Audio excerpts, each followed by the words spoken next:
किया जाता है कि सच्चे गुरु की तलाश करें और इस मानव मंदिर के अंदर जो बोलने वाला है, जो देखने वाला है, जो जानने वाला है, इससे मुलाकात करें, क्योंकि ये कोई और नहीं आपका अपना स्वरूप है। बाबा ने कहा है जो जानता है और देही जनाई, जानत तुम्हारी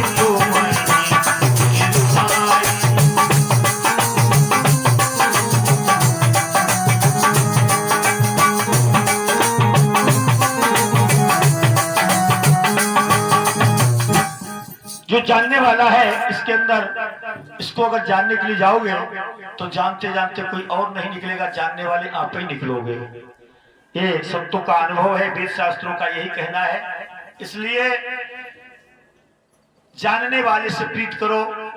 जानने वाला हमारे आपके अंदर बैठा हुआ है। इस मन मंदिर को, इस हृदय रूपी मंदिर में झाड़ू रोज लगाओ, इसमें सफाई करो, इसमें पूजन अर्चन बंदन करो। इसमें पूजन अर्चन बंदन करने के लिए हमें बाहर के धूप बत्ती की जरूरत नहीं पड़ती है। केवल भाव, मन का दीपक होना चाहिए, घी श्रद्धा की होनी चाहिए, और ज्ञान की ज्योति जब जगेगी तो इस हृदय रूपी मंदिर में आपको परमात्मा मिल जाएगा। और जब यहाँ परमात्मा मिल जाएगा, हमारे साथ हमेशा रहेगा, तो फिर हमें कमी किस बात की? फिर कोई डर भाव नहीं होगा, फिर आप निर्भय हो जाएंगे। कहा है जब तक ये मन काग था करता जीवन घात, और जब ये मन हंसा हुआ तो मोती चुम चुम खात। जब ये मन हंस बन जाएगा तो इसको आनंद का सागर इस हृदय में मिल जाएगा, शांति का सागर हृदय में मिल जाएगा। अभी हम भटक रहे हैं दर दर, इसलिए भटक रहे हैं कि हमको असली रास्ता नहीं मिला है। तो गुरु की तलाश करें जीवन में। केवल कहा है कि गुरु बिन माला फेरता और गुरु बिन देता दान, गुरु बिन सब निष्फल गया पूछो वेद पुराण। अगर गुरु नहीं है आपका और गुरु के बिना तुम मनमानी भक्ति कर रहे हो, तो ये मन आज कहेगा कि मुझे मोटरसाइकिल चाहिए, कल कहेगा कार चाहिए, फिर कहेगा मुझे हेलीकॉप्टर चाहिए।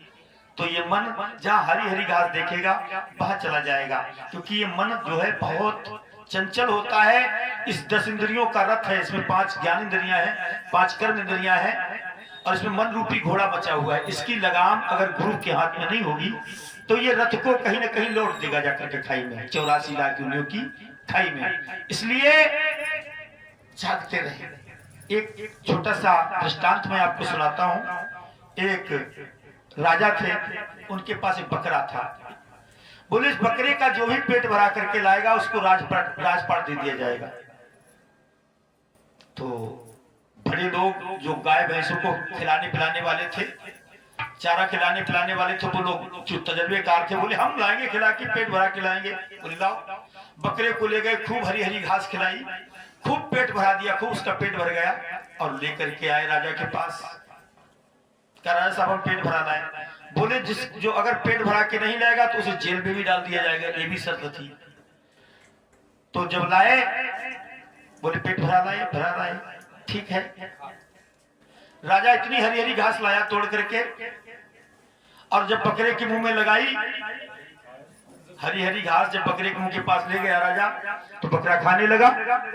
और बकरा तो ऐसा है, वो चाहे कितना ही खिलाओ तो खाता ही रहता है, समझ चाहे कितना ही उसका पेट भरा हुआ। बकरे के सामने हरी हरी घास लाए, वो खाने लगा। बोले तो भूखा है, ये तो खा रहा है, उठा के जेल में डाल दो। दूसरे बोले हम लाएंगे पेट भरा के, वो भी पेट भरा के लाए। हरी हरी घास फिर राजा तोड़ करके मुंह के सामने लगा, बकरा खाने लगा, उसको भी जेल में डाल दिया। तो तीसरा व्यक्ति कुछ विवेकवान था, होशियार था, उसने कहा राजा साहब मैं पेट भरा करके लाऊंगा। बोले ठीक है तुम ही जाओ। वो बकरे को ले गया, उसने 1 घंटे तक हरी हरी घास को चराया और लाके खूंटे से बांध दिया।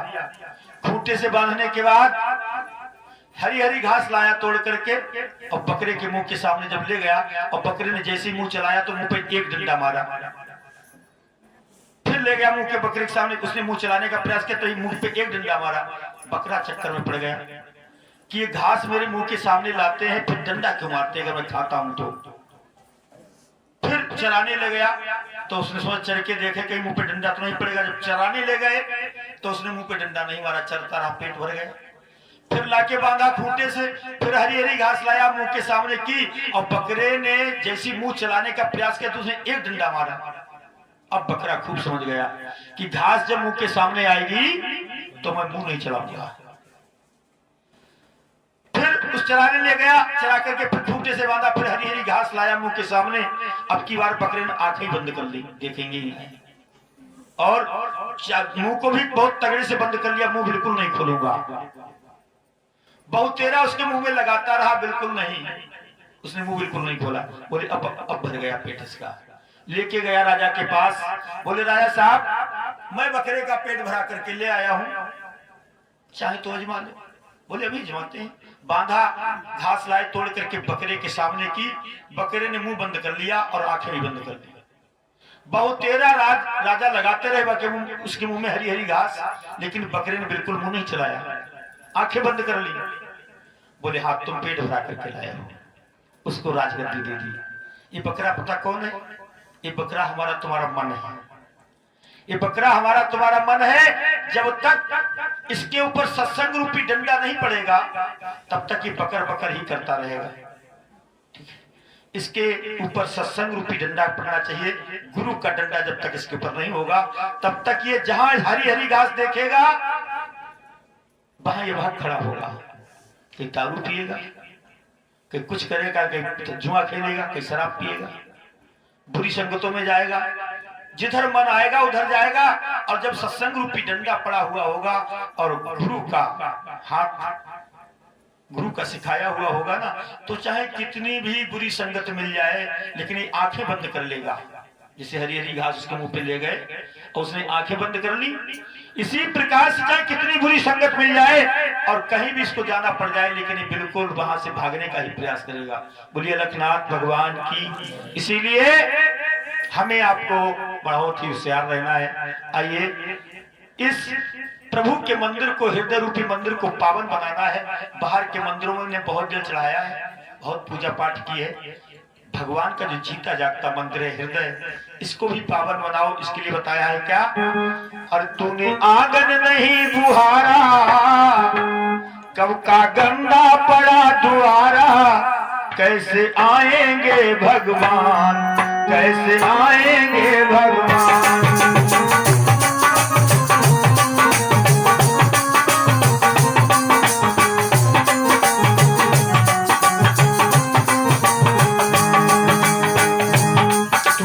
आंगन नहीं बुहारा, कब का गंदा पड़ा द्वारा, कैसे आएंगे भगवान, कैसे आएंगे भगवान, कैसे आएंगे भगवान, कैसे आएंगे भगवान।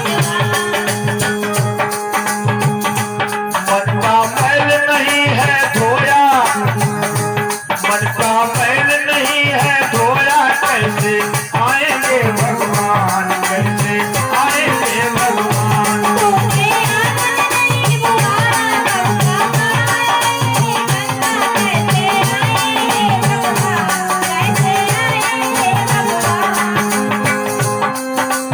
हर कोने कलमसी कसाई की लगी हुई है ढेरी, हर कोने कलमसी कसाई की लगी हुई है ढोरी।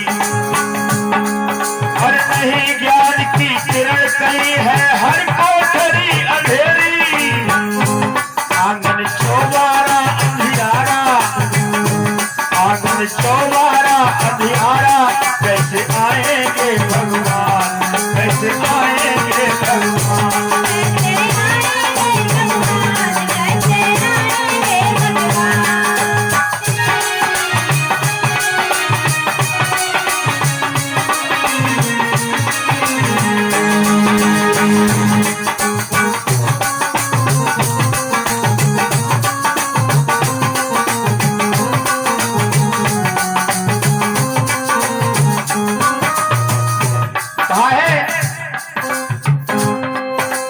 हृदय हमारा पिघल न पाया, वो हृदय हमारा पिघल न पाया, जब देखा दुखियारा। हर समय दुखी रहता है हमारा दिल। हृदय हमारा पिघल न पाया, जब देखा दुखियारा। किसी पंथ भूले ने हमसे, हर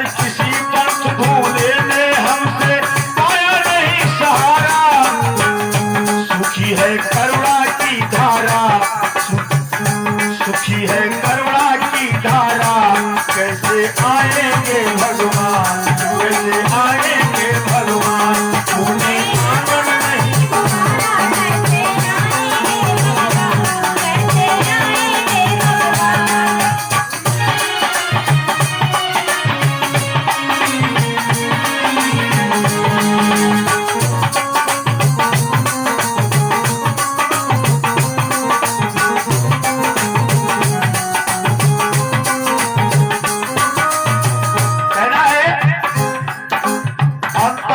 पट खोल देख ले ईश्वर पास मिलेगा, करके पट खोल देख ले ईश्वर पास मिलेगा। और हर प्राणी में ही तुझको, हर प्राणी में ही परमेश्वर, हर प्राणी में परमेश्वर का तुझे आवास मिलेगा। सच्चे मन से नहीं पुकारा, सच्चे मन से नहीं पुकारा, कैसे आएंगे भगवान, कैसे आएंगे भगवान।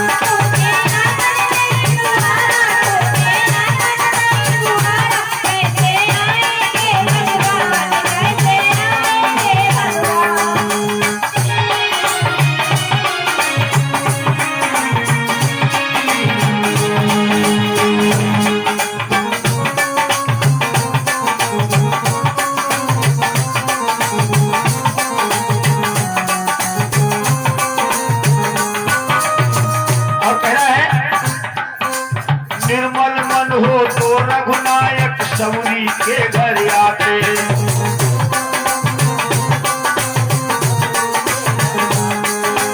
निर्मल मन हो तो रघुनायक सौरी के घर आते।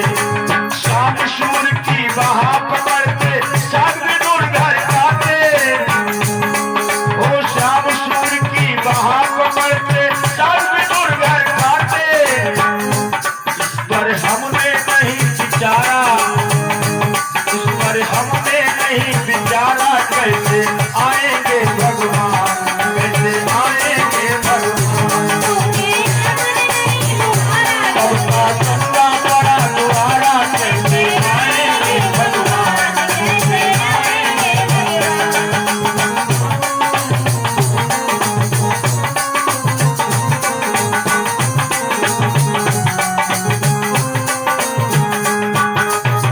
प्रेम सूर्य आनंद चंद्र भगवान की जय, बोली गुरुदेव भगवान की जय। तो हमें अंदर का मंदिर साफ कर,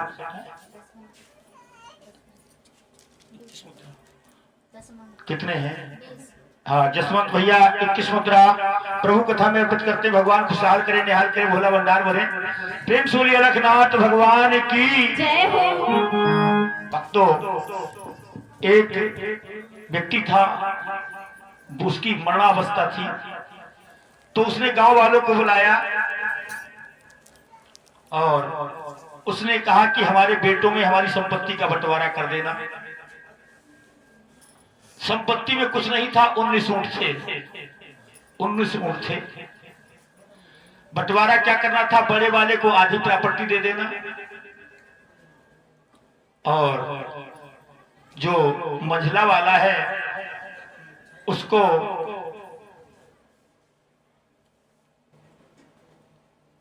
बड़े वाले को तो आधी प्रॉपर्टी दे देना और जो मंझला वाला है उसके लिए तिहाई का चौथाई भाग दे देना, हमारी प्रॉपर्टी का चौथाई भाग, और जो सबसे छोटा है उसको 5वां भाग। तो भक्तों, बंटवारे में केवल 19 ऊंट थे उसके पास, 19 ऊंट थे, वो खत्म हो गया। अब बंटवारा करने वाले आए, 19 ऊंटों का बंटवारा कैसे किया जाए, आधे बड़े वाले को दे दिए जाए, तो आधे कैसे दिए जाए, 19 में आधे कितने होते हैं, बड़ी समस्या आ गई। और फिर 5वां भाग सबसे छोटे वाले को और चौथाई भाग मझले वाले को कैसे दिया जाए, कोई हिसाब ही नहीं बन रहा था। फैसला करते करते लोग हार गए। तो उसका एक मित्र आया दूसरे गांव में, वो भी ऊंट से चलता था, ऊंट लेकर के आया और उसने कहा क्या बात है? बोले फैसला करना। बोले हम कर देंगे फैसला। हमारा मित्र था, उसके घर का फैसला हम ही करेंगे। बोले बात क्या है? 19 ऊंट हैं, बड़े वाले को आधी प्रॉपर्टी देना है और जो मझला वाला है उसका चौथाई और जो सबसे छोटा है उसको 5वां भाग। बोले ठीक है। उसने अपना एक ऊंट मिला दिया उसमें। कितने हो गए? 20 के आधे कितने हुए? 10 बड़े वाले को दे दिए और 20 का चौथाई भाग कितना हुआ? 5 ऊंट उसको दे दिए और 5वां भाग कितना हुआ? 4 पंजे 20। 4 ऊंट उसको दे दिए, 10 और 5 कितने हुए? और 4 बंटवारा हो गया। अपना ऊंट लेकर के वो चला गया। जब तक हमारे जीवन में 20वां सतगुरु नहीं आएगा और वो अपनी कृपा नहीं बरसाएगा, तब तक इस मानव जीवन का फैसला नहीं हो पाएगा। और ये जंत्री प्रसाद कुशवाहा 21 मुद्रा प्रभु कथा में अर्पित करते हैं। भगवान खुशहाल करें, निहाल करें, भोला भंडार हो रहे, प्रेम सोली अलखनाथ भगवान मंत्री प्रसाद। कोई बात नहीं भैया, एक ही बात है, एक ही बात है। वो आगे उनकी जगह तो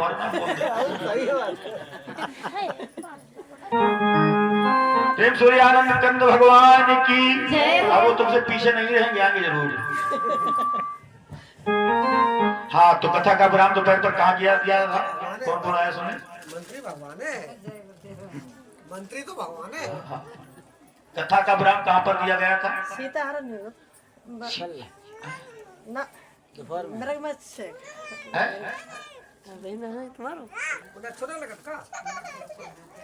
दीपक पाल के सुपुत्र जी 21 मुद्रा प्रभु कथा में अर्पित करते हैं। भगवान खुशहाल करे, निहाल करे, भोला भंडार बने। प्रेम से बोलिए अलखनाथ भगवान की। जटायु का उद्धार करके प्रभु आगे बढ़ जाते हैं सीता मैया की खोज करते हुए और कहाँ पहुंचते हैं? शबरी की कुटिया। शबरी कौन है भक्तों? शबरी के गुरुजी बता गए थे कि बेटी तुम इस आश्रम पर सेवा करो, एक ना एक दिन प्रभु परमपिता परमात्मा तुमको दर्शन देने इस स्थान पर आएंगे। तो शबरी उसी दिन से भगवान की बाट निहारा करती थी और फूलों को रास्ते को बुहार करके फूल बिछाया करती थी और प्रभु की सुबह से लेकर शाम तक बाट देखा करती थी। इंतजार करते करते शबरी बूढ़ी हो गई। एक दिन बहुत व्याकुल हो गई, फूलों को बिछा करके बैठी थी, इंतजार करते करते कहने लगी प्रभु तुम कब आओगे? जब मेरे प्राण ही निकल जाएंगे तो आओगे। तो शबरी कहती है उस रोज मेरे प्यार का लग जाएगा अंदाजा, उस रोज मेरे प्यार का लग जाएगा अंदाजा, जब तेरी गली से मेरा निकलेगा जनाजा, जब तेरी गली से मेरा निकलेगा जनाजा, जब तेरी गली से मेरा निकलेगा जनाजा, जनाजा तेरी गली से मेरा निकलेगा जनाजा, जनाजा तेरी गली से मेरा निकलेगा जनाजा। उस रोज मेरे प्यार का, उस रोज मेरे प्यार का लग जाएगा अंदाजा, जब तेरी गली से मेरा निकलेगा जनाजा, जनाजा तेरी गली से मेरा निकलेगा जनाजा, जनाजा तेरी गली से मेरा निकलेगा जनाजा। सुन लो मेरी कहानी दशरथ के दोनों प्यारे, सुन लो मेरी कहानी दशरथ के दोनों प्यारे। एक रोज का था किस्सा शबरी के घर पधारे, एक रोज का था किस्सा शबरी के घर पधारे, एक रोज का था किस्सा शबरी के घर पधारे। मारे खुशी के शबरी फूली नहीं समाई, मारे खुशी के शबरी फूली नहीं समाई, क्यों करके मेरे घर में आए हैं दोनों भाई, क्यों करके दोनों घर में आए हैं दोनों भाई। क्यों करके मेरे घर में आए गोपाल। क्या लाऊं क्या खिलाऊं,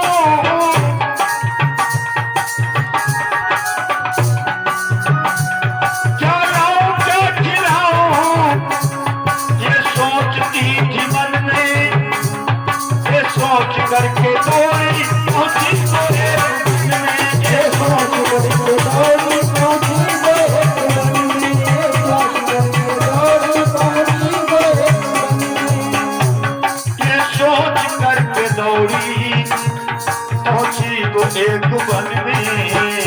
तो हुआ क्या, पेड़ों को तोड़ती थी, चक चक के देखती थी, पेड़ों को तोड़ती थी, चक चक के देखती थी, मीठों को पास रखती, खट्टों को फेंकती थी, मीठों को पास रखती, खट्टों को फेंकती थी, मीठों को पास रखती, खट्टों को फेंकती थी। फिर हुआ क्या, फिर जल्दी जल्दी सबूरी फल लेके घर को आई, फिर जल्दी जल्दी सबरी फल लेके घर को आई, फल सामने को रख कर भगवान से यूं बोली, फल सामने को रख कर भगवान से यूं बोली, फल सामने रख कर भगवान से यूं बोली।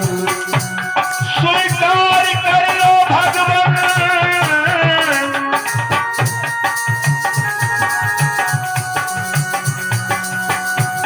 स्वीकार कर लो भगवान, सौभाग्य है हमारे, मैं बन से जाके लाई भगवान से तुम्हारे, मैं बन से जाके लाई भगवान से तुम्हारे, मैं बन से जाके लाई भगवान से तुम्हारे, मैं बन से जाके लाई फलवान से तुम्हारे।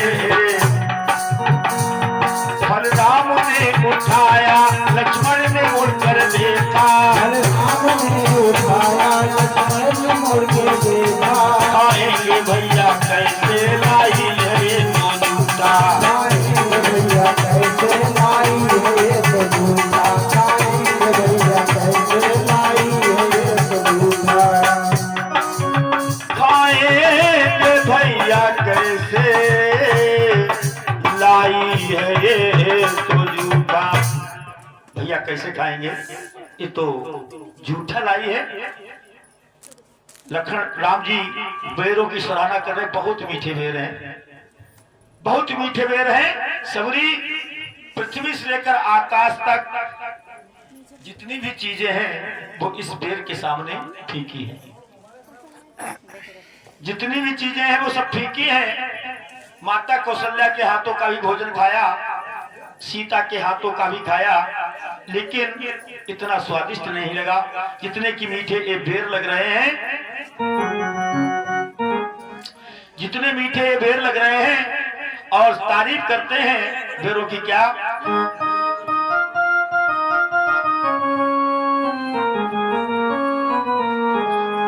और सबरी काहे करते हैं अबेर को बेर देवे,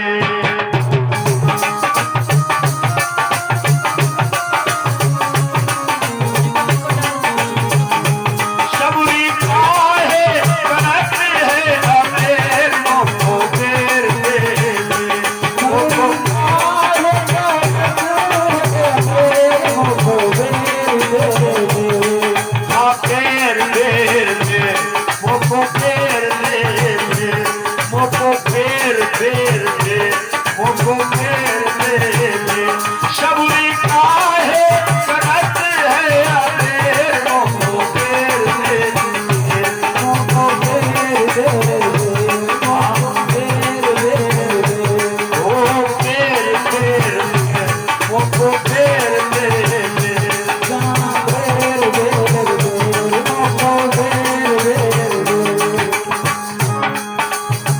कहने लगे राम जी, गुठली फेंकत से कुछ लगत है प्रेम के में,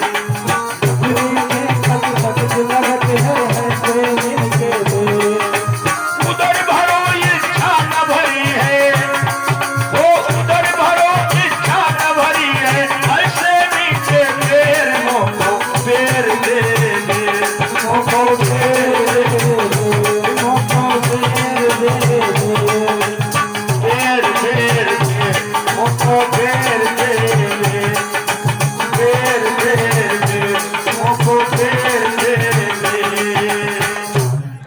से राम जी बड़ी सराहना कर रहे हैं बेरों की। एक डेलिया में का बेर लिया, लखनलाल से कहा लक्ष्मण खाके तो देखो कितने मीठे बेर हैं। ले तो लिया लक्ष्मण ने डलिया में का बेर, और किंतु नजर बचा कर पीछे फेंका बेर। लखनलाल ने बेर तो उठा लिया, लेकिन नजर बचा करके राम जी उस बेर को फेंक दिया, क्योंकि जो भाव राम जी के थे वो भाव लखनलाल के नहीं थे। लखनलाल इतनी बदसूरत देखने में लग रही, कितनी गंदी है, और कहती है झूठे कर कर बेर लाए हैं हम, और फिर भी हमारे भैया बड़े चाव से खा रहे हैं और हमको भी दे दिया। अगर इनकार करेंगे तो अच्छा नहीं लगेगा। तो बेर ले तो लिया, लेकिन अंदर घृणा थी, बेर को पीछे फेंक दिया। वो बेर द्रोणागिरी पर्वत पर जाकर के गिरा। कहते आगे वही संजीवनी बूटी बना।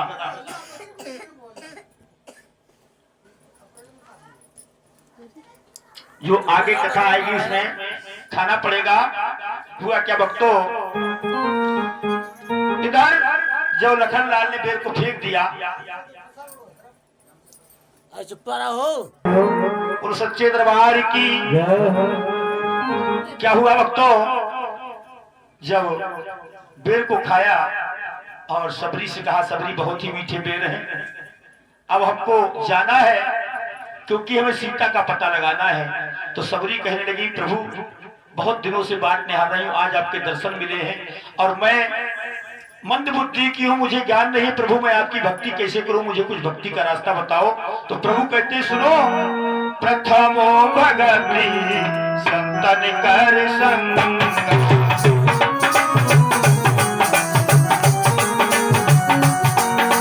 प्रथमो भगति संतन कर संगा, दूसरी भक्ति मथा प्रसंग।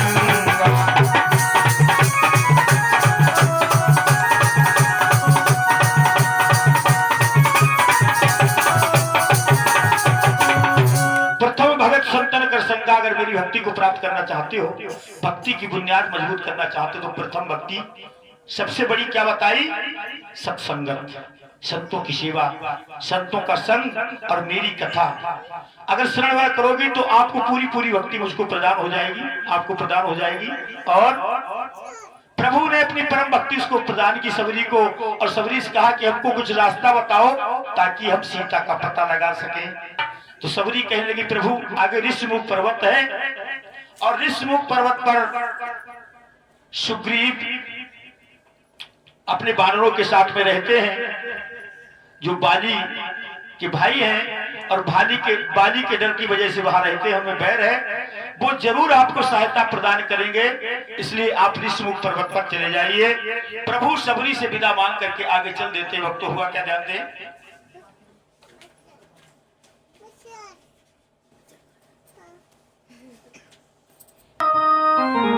और आगे चले बहुर रघुराया, ऋषमुख पर्वत राय।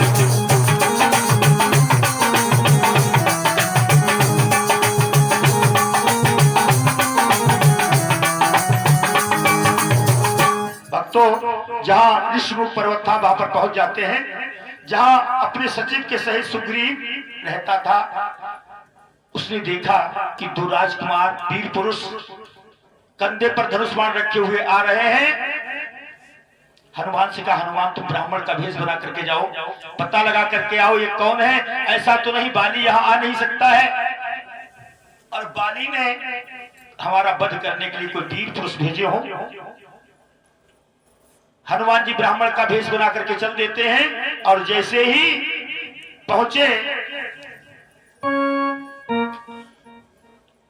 जाकर के खुद ही प्रणाम करने के लगे जाकर के राम जी को, और राम जी से कहा कि आप कौन हैं, इस बियाबान जंगल में आप कैसे घूम रहे हैं, और आप में कुछ अलौकिक शक्ति दिखाई पड़ रही है, क्या बात है। जब पूछा तो राम जी ने पहचान लिया ये ब्राह्मण नहीं है, घटघटवासी परमपिता परमात्मा ने हनुमान को पहचान लिया। प्रभु कहने लगे भाई परदेश में कोई सही ठिकाना अपना नहीं बताता है, इसलिए हम भी कैसे बताएं, आप ही देखो, आपने कहा भेष तो ब्राह्मण का है लेकिन आप ब्राह्मण लग नहीं रहे। कहने लगे कौशलेश दशरथ के जाए,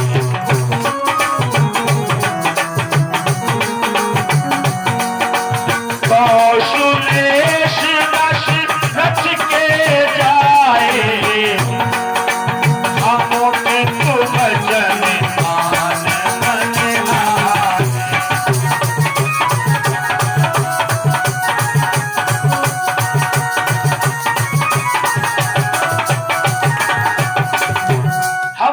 अयोध्या नगरी के कौशलेश्वरी हमारे पिता का नाम श्री दशरथ जी है, उनके हम पुत्र हैं और हम अपने पिता की आज्ञा से वन में आए हैं। यहाँ हमारी सीता को निशाचरों ने हरण कर लिया है, हम उसी को खोजते फिर रहे हैं, हम उसका विनाश कर देंगे, उसे मार देंगे। इतना कहा तो राम राम कहते हुए हनुमान जी चरणों में गिर गए और कहने लगे प्रभु श्री महाराज हम बानर हैं, ब्राह्मण शरीर का धोखा है, सुग्रीव यहीं पर रहता है, जो हम लोगों का राजा है।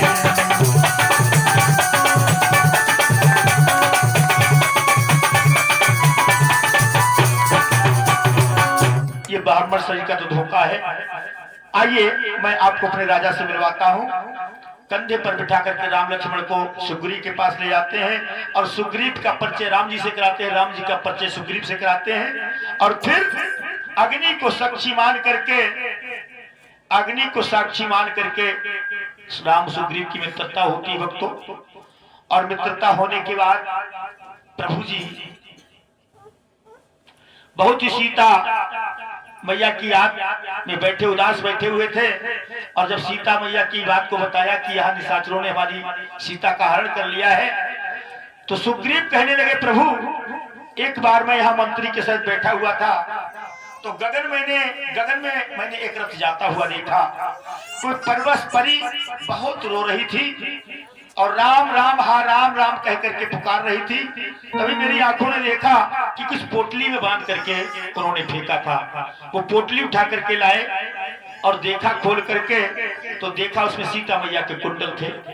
प्रभु ने जब कुंडलों को देखा कहने लगे हाँ ये कुंडल वही है, बोले ये वही कुंडल है जो कभी कान में रहता था और मैं इसके दर्शन को जाता,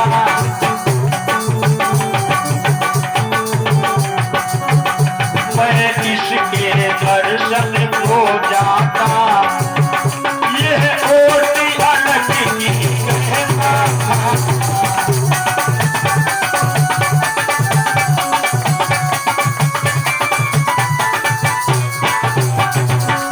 मैं इसके दर्शन को जाता तो ये ओट अलग की कह लेता था। और ये हमारे परम मित्र परम शिष्य 51 मुद्रा नितिन कुमार शर्मा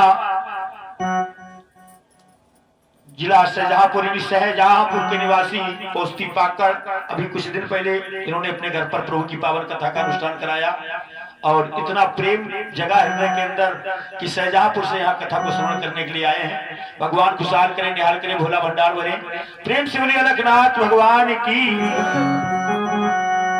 भक्तों लक्ष्मण देखो तो ये कुंडल वही है जो सीता के कानों में रहते थे। तो लखन लाल क्या कहते, कितनी बढ़िया बात कहते, प्रभु अरे मैंने तो चरण निहारे हैं, देखे माता के कान में,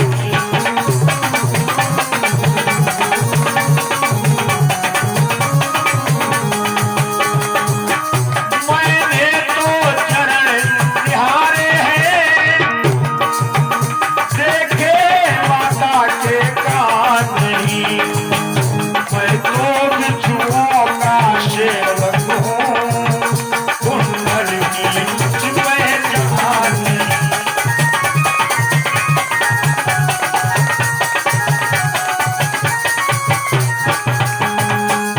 बिच्छुओं का सेवक हूं। मैंने तो चरण देखे माता के, कभी मैंने कान देखे ही नहीं गौर से।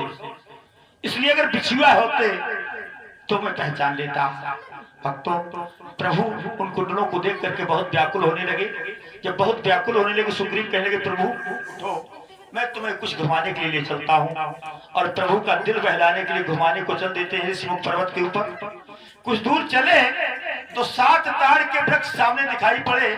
7 ताड़ के वृक्षों को देख करके सुग्रीव ने अपना कलेजा पकड़ लिया और हाय हाय का शब्द निकालने लगे। तो प्रभु कहने, क्या बात हो गई सुग्रीव तुम्हारे लिए? एकदम तुम अच्छे खासे प्रसन्न थे, इतने दुखी क्यों हो गए? बोले, प्रभु ये 7 ताड़ के वृक्ष देखते हैं आप? बोले हाँ। बोले, इनको मैं जब भी देखता हूँ तो मेरी छाती फटती है, मुझे बहुत डर लगता है, क्योंकि मेरा भाई जो सुग्रीव है वो बाली, उसमें हमारी उससे हमारा बैर है। हम दोनों भाइयों में कभी बहुत प्रेम हुआ करता था, लेकिन एक बार मैदानों नाम का राक्षस युद्ध के लिए ललकारने आया। हमारा भाई इतना बलशाली है कि सामने से कोई भी उससे युद्ध करने के लिए आए तो उसका आधा बल खींच करके हमारे भाई में आ जाता है। हम दोनों भाई उस मैदानों का पीछा करने के लिए भाग खड़े हुए। वो मैदानों एक गुफा में घुस गया तो मेरा भाई भी घुस गया। 1 महीने तक युद्ध चलता रहा। मैंने सोचा शायद मेरे भाई को मार दिया होगा, तो मैं उस गुफा में एक पत्थर की शिला लगा करके चला आया। राजधानी सुनी थी पंपापुरी की, तो सबके आदेशानुसार मैं राज सिंहासन पर बैठ गया। मेरा भाई बाली जब उस मैदानों को मार करके आया, उसने शिला को देखा तो शिला को हटाया, तो आते ही आते उस पर प्रहार करने लगा। मैं अपनी जान बचा करके यहाँ रह रहा हूँ, मेरी पत्नी को उसने छीन लिया है। ये मतंग ऋषि हम मतंग ऋषि यहाँ रहते थे, यहाँ उनका आश्रम है। उनका श्राप है कि बाली इस जगह नहीं आ सकता है, इसलिए मैं अपने प्राणों की रक्षा यहाँ करता हूँ। और बाली को वही मार सकता है जो इन 7 ताड़ के वृक्षों को एक ही बाण में गिरा दे, वो बाली को मार सकता है। तो वो 7 ताड़ के वृक्ष गोल दायरे में खड़े हुए थे, गोल दायरे में खड़े हुए थे। लखनलाल ने और वो 7 ताड़ के वृक्ष एक सरप के ऊपर खड़े हुए थे। लखनलाल ने सरप की पूंछ को दावा, सरप सीधा सीधा हो गया। प्रभु ने निकाला बाण, एक ही बाण से 7 ताड़ के वृक्षों को गिरा दिया। ये 7 ताड़ के वृक्ष क्या थे? एक बार वाली 7 फलों को लेकर के अपने घर पर आया था और उसने सोचा कि थोड़ा आराम कर लूं, उसके बाद में फलों को खाऊंगा। तो एक सर्प आया, अजगर, उसने आकर के उन 7 ताड़ के फलों को खा लिया। बाली ने जब देखा तो कहा, तूने मेरे फलों को खाया है, मैं तुझे श्राप देता हूं कि 7 ताड़ के वृक्ष तेरे ऊपर पैदा हो जाए। सर्प कहने लगा, बाली मैंने अपनी भूख को मिटाया, तूने मुझे श्राप दिया है, मैं भी तुझे श्राप देता हूं, जो एक ही बाण से 7 ताड़ के वृक्षों को गिरा देगा वही तुझे मारेगा। आज प्रभु ने उन्हीं 7 ताड़ के वृक्षों को मारा है और सुग्रीव से कहा, सुग्रीव जाओ अपने भाई के लिए युद्ध के लिए ललकारो जाकर के, क्योंकि वो मित्र किस काम का जो अपने मित्र की विपदा को दूर ना कर सके। और तुम चिंता ना करो, हम तुम्हारे भाई को मारेंगे। सुग्रीव राम की आज्ञा पा करके युद्ध के लिए ललकारता है जाकर के, और जैसे ही युद्ध को ललकारा, घर के बाहर खड़े होकर के जैसे ही आवाज लगाई, सुनते ही बाली क्रोध में भर करके जैसे चलने को तैयार हुआ, तभी बाली की पत्नी कहने लगी, स्वामी आप मत जाइए, क्योंकि आज तक सुग्रीव ने तुमको युद्ध के लिए नहीं ललकारा है। आज उनकी मित्रता कौशलेश के पुत्र राम लक्ष्मण से हो गई है, जो काल को भी जीत सकते हैं, काल को भी हरा सकते हैं, इसलिए तुम मत जाओ। बाली कहने लगा, तू रह जा, 100 सुग्रीव मेरे सामने हो, वो भी मेरा बाल बाका नहीं कर सकते हैं, इसलिए तू दूर हो जा। अपनी पत्नी की ना बात मान करके युद्ध के लिए चल देता है वक्तों। अरे अस कहे चला महाअभिमान,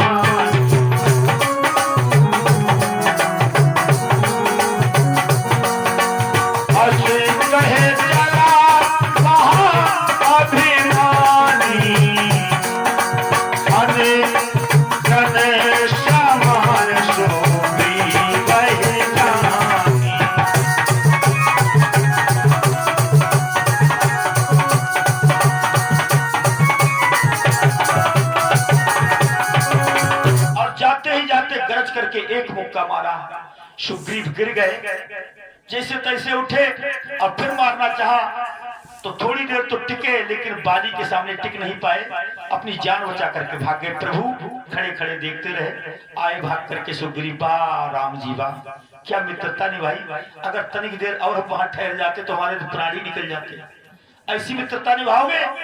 अरे राम जी कहने लगे, सुनो भाई,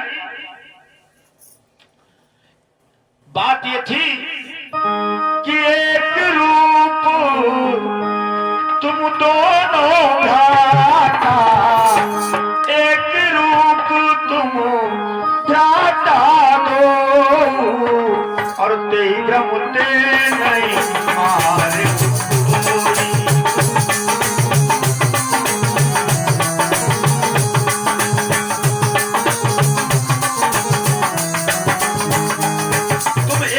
दोनों थे, इसी कारण मैंने बाण नहीं चलाया। और दूसरी बात ये थी, अगर कहीं धोखे से बाण तुम्हारे ही लग जाता तो मेरी मित्रता पर कलंक लग जाता कि एक मित्र ने एक मित्र को मार दिया। और दूसरी बात ये थी, तुम भाई भाई थे, हमने सोचा कि आपस में लड़ रहे हो सकता है तुम्हारा बैर दूर हो जाए, भाई भाई का प्यार जागृत हो जाए।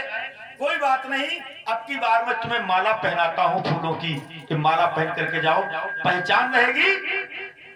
ऐसा कह करके सुग्रीव को जयमाला पहनाते हैं और हाथ शीश पर घुमाते, चिंता न करो की बार जाओ। जैसे ही सुग्रीव दोबारा ललकारते हैं जाकर के, और बाली फिर आता है, दोनों में भ्रंत हो जाती है। पेड़ की आड़ से छिपे हुए थे प्रभु, जैसे ही बाली के पास गए तो बाली ने उठा करके पटक दिया और छाती पर बैठ करके प्राणों को निकालना चाहा। तो बाली की दुष्टता को देख करके प्रभु ने क्या किया, छुपे खड़े थे वृक्ष के पीछे श्री रघुवीर, और देख दुष्टता बाली की मारा तक करती। जैसे ही तीर मारा और बाली के लगा जाकर के, मरते मरते भी बोल उठा, ये किसका तीर करा है,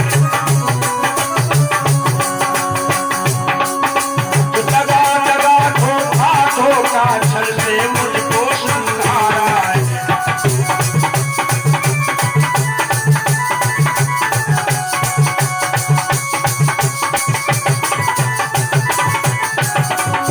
मरते मरते कहने लगा, ओहो ये तीर किसका करारा है, मेरे साथ धोखा किया है, मुझे छल से मारा है, ये धोखा मेरे साथ हुआ है।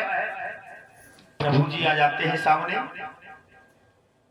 प्रभु जी को देख करके, ओहो ये तीर तुमने मारा है? बोले हाँ हमने ही मारा है। क्यों मारा है? मैंने सुना है कि आप तो समदर्शी हैं, एक बात का मुझे उत्तर दीजिए।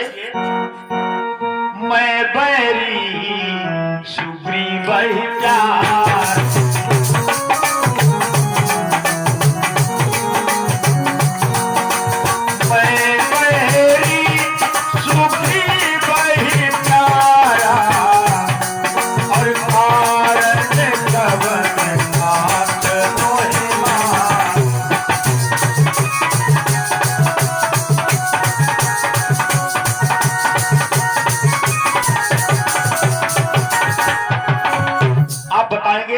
हम दोनों भाई भाई हैं, आपके अंदर तो समदृष्टापन है, एक भाई बैरी एक प्यारा, एक कहाँ की नीति है आपकी, क्यों मुझको मारा?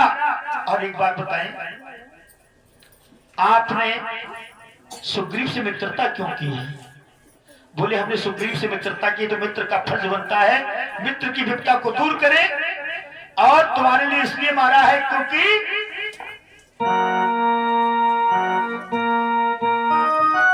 कन्या भगनी सुत की पत्नी या छोटे भाई की नारी, योगी ने पुलिस देखता है वो बन के योग दुराचारी।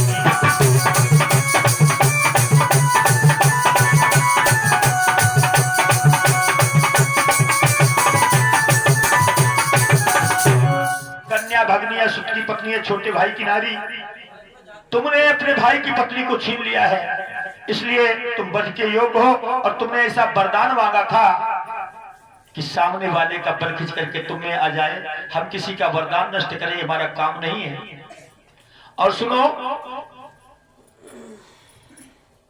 एक मित्र मित्र का दुख दूर करता है। उन्होंने हमसे वादा किया है, सुग्रीव ने, हम तुम्हारी सीता मैया का पता लगाएंगे, इसीलिए हमने अपने मित्र की मित्रता को निभाया है। वाह, बाली कहने के बाद क्या बात है। एक बात बताएं, मिला दिया तुम्हें सीता से। अगर कहीं मुझसे मित्रता की होती तो अग्नि को साक्षी मान करके मित्रता बाद में होती। पहले मैं तुम्हें सीता से मिला देता, क्योंकि जो सीता को लेकर गया उस तुच्छ नाड़ी को मैंने 6 महीने अपनी कोख में रखा, काक में दबा करके रखा है। और सुनो प्रभु, एक बात बताएं,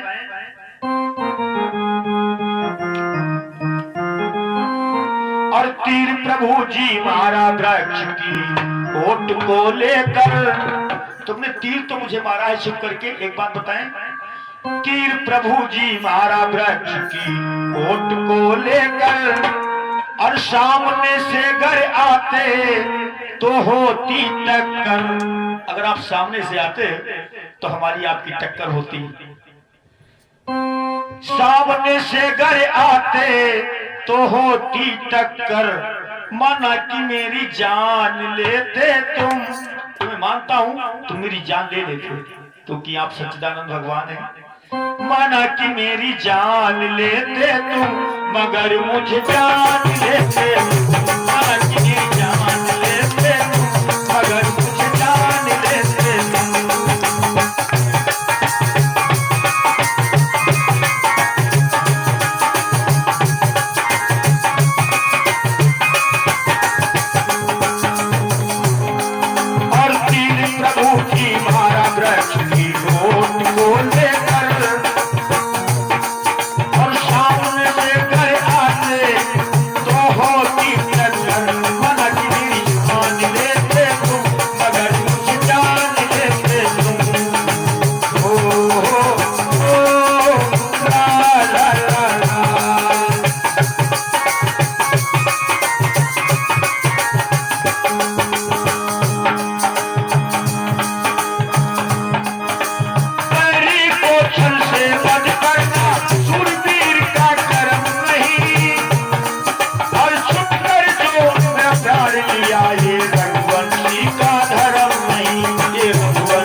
आनंद कंद भगवान की। और तो इस प्रकार से कहा, तो जब उसने कहा कि मैं तुम्हारी सीता को मिला देता, अग्नि की साक्षी मान करके मित्रता हमारी तुम्हारी बात में होती। राम जी कहने लगे, बाली अगर तुम्हारी इच्छा जीने की हो तो हम तुम्हें जिंदा कर सकते हैं। हमारे पास ड्यूटी ऐसी है, हम तुमको प्राण दान दे सकते हैं। बोले वाह, मैंने आपकी सीता को मिलाने का वादा किया तो आप कहने लगे, कहो तो बाली हम तुम्हें दे जियाई और राज करो तुम पंपापुर जाइए। नहीं प्रभु, अब मैंने आपके हाथों से मुक्ति पाई है तो मैं आपके धाम जा रहा हूँ। ये अंगद मेरा पुत्र है, इसका हाथ मैं तुम्हारे हाथ में देता हूँ, इसको युवराज बना देना। इन्हीं मरते मरते ही बाली ने अपना काम कर लिया और प्रभु के धाम चला गया। इधर तारा आती है, बाली की पत्नी और विलाप करती है तो प्रभु उसको समझाते हैं और राजगद्दी जो पंपापुर की है वो सुग्रीव को दे देते हैं। सुग्रीव बहुत वर्षों के बाद उन्हें राज मिला है, राज के सुख भोग मिले हैं। इधर ऋषमुख पर्वत पर प्रभु विराजमान है और सुग्रीव अपने राज सिंहासन पर विराजमान है। इंतजार करते करते काफी समय हो गया तो वर्षा ऋतु भी आ गई।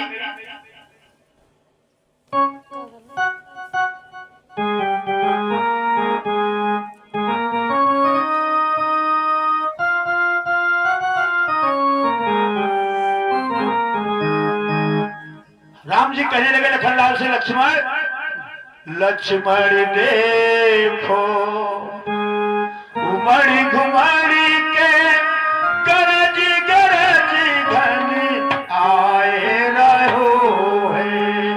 लक्ष्मण देखो उमड़ी घुमड़ी के गरज गरज घन आए रहे।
प्रेम सुनिए लखनाथ भगवान की, बोलो सच्चे दरबार की।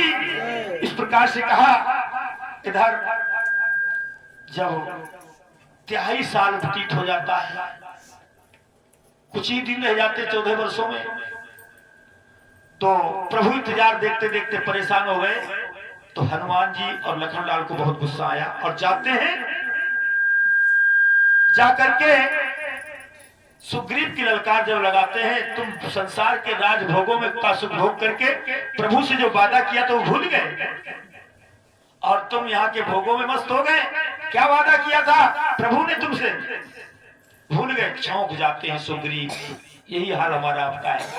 इस संसार के सुख मिलते हैं हमारे लिए, यहाँ के विषय भोगों को भोग करके प्रभु से वादा किया हुआ हम भूल जाते हैं। जब सुग्रीव आते हैं, सुग्रीव राजा है, उन्होंने सबको आदेश दे दिया जितने भालू बानर है, रोहित गिर पे, बिहत गिर पे, शिव गिर पे, नीलगिरी पर, मैनागिरी पर, कश्यप गिरी पर, कतली वन में, विंध्याचल में, धवलागिरी में, जितने भी ये सब आ जाओ, और सबको बुला लिया। फौज की फौज, बहुत शोर हो रहा है, भालू बानरों का पता लगाने के लिए जाओ। ऐसी हिलोर उठ रही है, सब लोग जयकारा बोल रहे हैं, जय श्री राम। ऐसा लगता है चाहे कहीं भी सीता मैया हो, किसी कोने में बैठी हुई हो, ढूंढ के जरूर लाएंगे।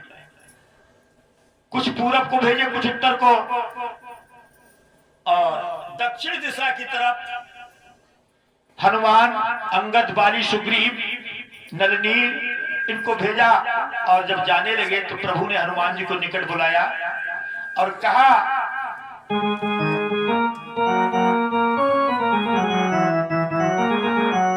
और बरसाशीष सरोरूपा,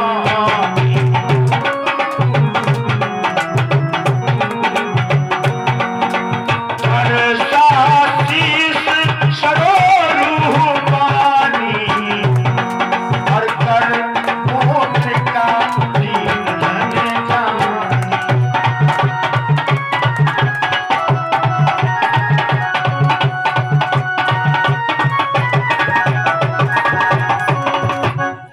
भक्तों, प्रभु ने अपनी अंगूठी दी कि तुम सीता का पता लगाने जाओगे, और जब सीता मिल जाए तो पहचान कैसे करवाओगे अपनी, तो ये मुद्रिका दिखा देना, सीता तुमको पहचान लेगी। भक्तों, नदी नालों को नापते हुए, झाड़ियों को नापते हुए चले जा रहे भालू वानर। मार्ग में एक तपस्विनी मिलती है, उस बगीचे में पहुंच जाते हैं। पहुंच तो गए लेकिन बाहर निकलने का कोई रास्ता नहीं। तो तपस्वी ने फलों को खिलाया और कहा तुमको इसे रास्ता नहीं मिलेगा। उसने कहा सब लोग आंखें मीचो, और आंखें बंद की, और उसने अपने तप बल के कारण समुद्र के किनारे पहुंचा दिया। और समुद्र के किनारे जब पहुंचे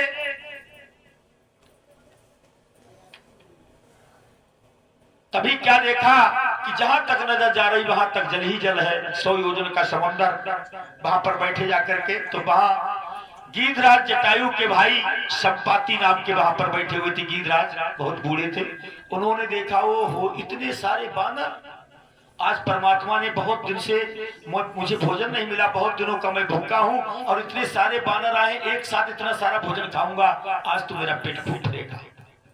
तो गीधराज कहने लगे तुम सभी लोग यहाँ बैठे रहना, मैं अभी आकर के तुमको खाता हूँ, कोई उठ के नहीं आएगा, अभी आकर के तुमको खाता हूँ। इतना जब कहा तो सब लोग चक्कर में पड़ गए। बताओ, इधर सीता मैया का पता लगाने जा रहे हैं गीधराज, संपाति, हमें अपना भोजन बनाना चाहते हैं। तभी अंगद ने जटायु का दृष्टांत छेड़ दिया। तो जटायु की बात सुनकर के संपाति कहने लगे भाई बात सुनो, तुम किसकी बात कर रहे हो, क्या मेरा भाई जटायु मारा गया? बोले हाँ। अरे बोले वो मेरा भाई था, हम दोनों जब जवान थे तो हमें होड़ लगी थी सूर्य तक कौन पहुंच सकता है, तो जब उड़ान भरी थी तो मैं ऊपर था, जटायु नीचे था। सूर्य की तेज से मेरे पंख जल गए, मैं यहाँ गिरा करके और वो दंडक वन में गिरा जाकर के। ठीक है भैया, थोड़ा सहारा दो, मैं श्रद्धांजलि दे दूं। समुद्र के किनारे ले जाते हैं, वो अपने भाई को श्रद्धांजलि देता है। और फिर गीधराज वो संपाति कहते भैया सुनो, मेरी दृष्टि बहुत अपार है, मैं यहां से देख रहा हूं कि 100 योजन पार लंका नगरी है, और वहीं सीता माता है, जो 100 योजन समुद्र लांघ करके जाएगा वही सीता मैया का पता लगाएगा। अब सभी लोग सोचते 100 योजन समुद्र लांघना है, कोई मामूली बात नहीं है, वही सीता किसको लाएगा, वही श्रेष्ठ कमाएगा, 100 योजन समुद्र लांघ करके जाएगा। विकट वानर कहने लगा मैं 30 योजन जा सकता हूँ, नील कहने लगा 40, दुर्धर नाम का वानर कहने लगा मैं 50, जामवंत कहने लगे कि मैं बूढ़ा हो गया हूं, नहीं मैं तो चला ही जाता, क्योंकि जब बावन भगवान ने अवतार लिया था तो मैंने उस समय उनकी परिक्रमा कर ली थी एक घड़ी में। इस प्रकार से जब कहा भक्तों, हनुमान जी अलग बैठ गए जाकर के, तो सब लोग हनुमान जी के पास जाते हैं और हनुमान जी से कहते हैं तुम इधर बैठे हुए हो, अपनी शक्ति की याद करो हनुमान जी, तुम अपना बल क्यों भूल जाते हो? क्योंकि इनको श्राप मिल गया था बचपन में। ये बचपन में इतने बलवान थे, कोई महात्मा पेड़ के नीचे अगर बैठा भजन कर रहा होता तो पेड़ को उखाड़ के रख देते, महात्मा जी घामे में रह जाते, इतनी ताकत थी इनके अंदर। तो ऐसी ताकत को देख करके गुप्त दान महादान भगवान हमेशा करते रहे कल्याण। प्रेम से बोले अलखनाथ भगवान की जरा जयकारा जोर से बोल दो, और सच्चे दरबार की और आनंद कंद भगवान की। नींद भी सताने लगती है आप लोगों को।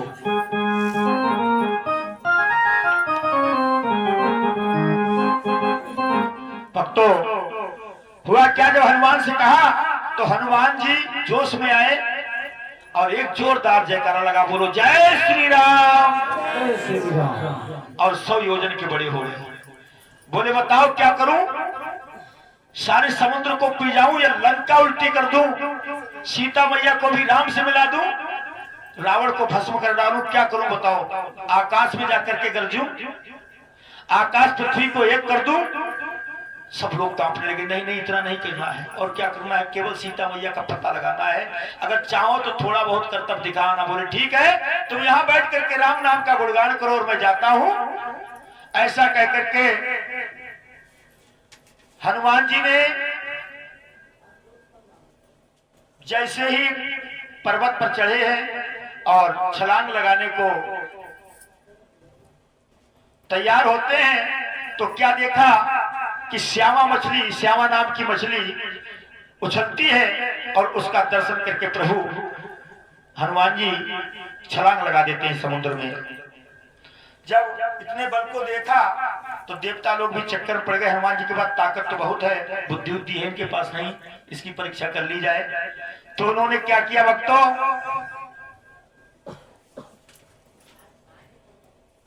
एक सुरसा को भेज दिया कि जाओ तुम परीक्षा दो हनुमान जी की। हनुमान जी जैसे उड़ते हुए जा रहे थे तो सुरसा ने मुंह फैला करके रास्ता रोक लिया। हनुमान बोले हाँ, आज तो मैं तुझे अपना भोजन बनाऊंगी।